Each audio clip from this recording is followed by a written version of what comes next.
Aprelin 23-də Bakıda Azərbaycan Ağsaqqallar Şurasının 9-cu qurultayı keçirilib. Tədbirdən əvvəl qurultay iştirakçıları fəxri xiyabana gələrək müasir müstəqil dövlətimizin memarı və qurucusu, xalqımızın ümumilli lideri Heydər Əliyevin xatirəsini dərin ehtiramla yad edib, məzarı önünə gül dəstələri qoyublar.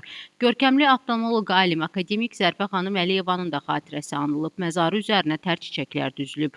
Azərbaycan Ağsaqqallar Şurasının idarə heyətinin üzvlərinin, görkəmli alimlərin, ictimai-siyasi xadimlərin, Respublikamızın tanınmış ziyalılarının, ağsaqqalların, şəhid ailələrinin, üzvlərinin, gənclərin, eləcə də Şuranın 81 şəhər və rayon təşkilatının nümayəndələrinin iştirakı ilə keçirilən qurultayda dövlət himni səsləndirildikdən sonra torpaqlarımızın azadlığı uğrunda canından keçmiş qəhrəman şəhidlərimizin və ötən dövr ərzində dünyasını dəyişmiş ağsaqqalların xatirəsi bir dəqiqəlik sükutla yad edilib. Sonra tədbir öz işinə başlayıb. Əvvəlcə Şuranın sədri Eldar Quliyev Prezident İlham Əliyevin Azərbaycan Ağsaqqallar Şurasının 9-cu qurultayına ünvanladığı təbrik məktubunu oxuyub. Qurultayın gündəliyi səsə qoyularaq təsdiq edildikdən sonra Eldar Quliyev Şuranın 5 illik fəaliyyətinə dair hesabatı tədbir iştirakçılarının diqqətinə çatdırıb.